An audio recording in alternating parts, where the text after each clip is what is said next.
Sabe aquele tipo de versículo que quanto mais a gente lê, mais parece um quebra-cabeça? Pois é, hoje a gente vai mergulhar fundo em um dos mais famosos, João 1:1. São poucas palavras, mas que abrem uma discussão teológica gigantesca que dura séculos sobre quem é Deus e quem é Jesus Cristo.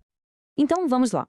O versículo é este e ele é o coração da análise que a gente vai seguir, baseada no estudo de Samuel dos Santos Mafra. No princípio era o Verbo, e o Verbo estava com Deus, e o Verbo era Deus. Percebe a tensão aí? Parece que tem uma contradição gritando na nossa cara, né? Como assim estava com Deus e era Deus? Pede uma explicação. É, esse é o pulo do gato.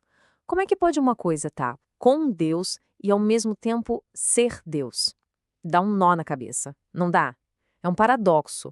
E é exatamente esse nó que a gente vai tentar desatar hoje, seguindo o raciocínio da nossa fonte. E olha, isso aqui não é só um detalhe de tradução, não. Isso mexe com a base de tudo, com a própria identidade de Cristo. Ok, então por onde a gente começa a desvendar esse mistério? A nossa fonte diz o seguinte: não dá para olhar para esse versículo sozinho, solto no espaço.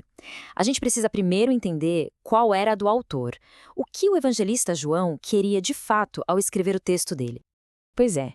Segundo o estudo que a gente está usando como base, o Evangelho de João não é só uma lista do que Jesus fez, tipo um catálogo de milagres e sermões. O foco dele era outro, bem mais profundo. Era revelar quem Jesus é, a sua glória, a sua identidade divina, a sua essência. Com essa lente, com essa ideia na cabeça, a gente volta para o nosso quebra-cabeça. E a primeira peça fundamental para a gente montar essa resposta está numa palavra: verbo. Só que no grego original, a palavra é logos. E é aqui que a coisa começa a ficar fascinante, porque a tradução verbo ou palavra, na verdade, simplifica demais a ideia. Dá uma olhada na riqueza desse termo, logos. Não é só palavra no sentido de, sei lá, uma palavra escrita. A fonte mostra que logos carrega a ideia de raciocínio, de discurso, de motivo e, o que é crucial aqui, de expressão divina.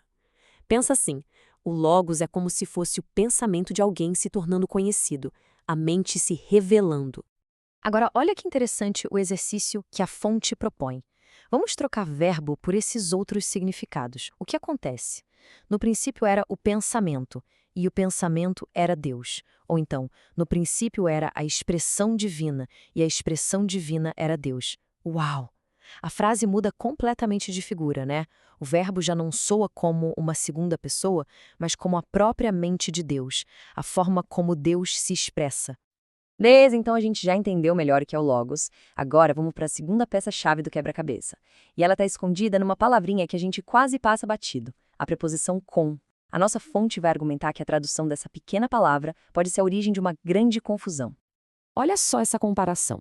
Quando a gente lê com Deus, o que vem à mente? Duas pessoas, né? Uma do lado da outra. Proximidade, mas distintas.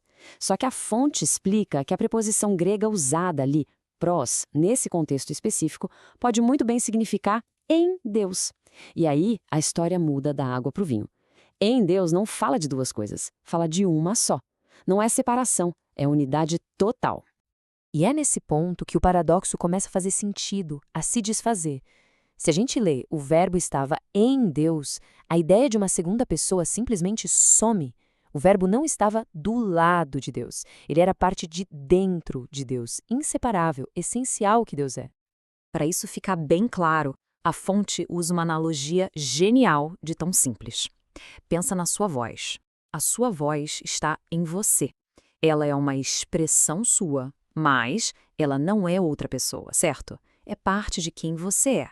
É exatamente essa relação que o autor está propondo aqui entre o verbo e Deus. Certo, então a gente já tem o logos como a mente de Deus e a preposição em indicando unidade. Agora, para fechar o raciocínio, a fonte traz uma última distinção que é crucial, a diferença entre verbo e filho. E o ponto é, essas duas palavras não significam a mesma coisa. Olha só a diferença. De acordo com essa análise, verbo se refere àquilo que é eterno, à essência divina de Deus. Por isso que o texto diz, no princípio era o verbo, sempre existiu. Já o termo filho entra em cena num outro momento. Ele descreve a manifestação humana quando o verbo se fez carne. Percebe a diferença? Um era, o outro se fez. É a diferença entre o que é eterno e o que aconteceu no tempo. E para reforçar ainda mais esse ponto, a fonte joga uma informação que faz a gente parar para pensar. A expressão Deus Filho, que é super comum para a gente, não existe na Bíblia, não está lá. E segundo o autor, isso não é por acaso. Isso fortaleceria a ideia de que filho é um título para Deus manifestado como ser humano, e não o nome de uma segunda pessoa divina eterna. Beleza. Chegou a hora da gente juntar todas as peças. A gente tem o logos como a própria mente de Deus, a preposição que indica unidade, não separação, e a diferença clara entre verbo, que é eterno, e filho, que é temporal. Como é que tudo isso resolve o nosso paradoxo inicial? Para amarrar essa ideia, a fonte traz uma citação de João Calvino que é perfeita. Calvino diz que, assim como a nossa fala é a expressão dos nossos pensamentos, a gente pode pensar o mesmo sobre Deus. O verbo seria a expressão do pensamento de Deus. Ou seja, Cristo não é só alguém que veio falar sobre Deus. Ele é a própria palavra de Deus, a revelação perfeita de quem Deus é. E essa é a grande conclusão da análise. Nessa linha de raciocínio, Jesus não é uma segunda pessoa divina ao lado de Deus. Ele é o próprio Deus único, o Deus invisível, se tornando visível, se manifestando de um jeito que a gente pudesse entender. Aquele verbo que era Deus é o mesmo que se fez gente. Então, vamos recapitular rapidinho os pontos principais dessa análise. Primeiro, verbo não é só palavra, é a própria mente e expressão de Deus. Segundo, a preposição-chave no grego sugere em Deus, ou seja, unidade total.